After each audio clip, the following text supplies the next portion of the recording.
Sa tennis, sa ika-4 na sunod na pagkakataon, napagwagayan na naman ni Rafael Nadal ang Rome Masters. Pinadapa ni Nadal si Novak Djokovic 7-6, 6-2. Sa golf, pumalo ng 3 under 69 si Sean O'Haire para sa isang stroke na panalo sa Quail Hollow Championship.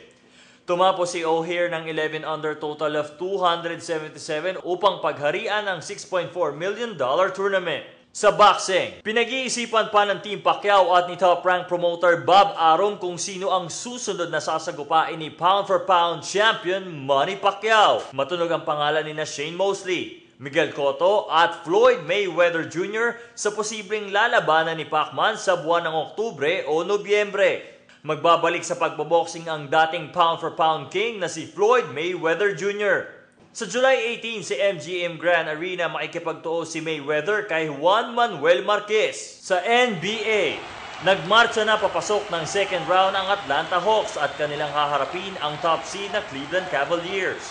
Pinabakasyon na ng Hawks ang Miami Heat at si Dwayne Wade sa pamamagitan ng 91-78 panalo sa Game 7 ng kanilang first round series. Nagpasok ng 6 na 3 points si Joe Johnson at tumapos na may 27 points. Hindi pinaporma ng Denver Nuggets ang Dallas Mavericks sa opening game sa kanilang second round playoff series. Kumana ng 24 points si Brazilian center Nene upang pangunahan ang Nuggets sa pagdurog sa Mavs 109-95. Ryan Ramos para sa UNTV News Worldwide at ito ang balita.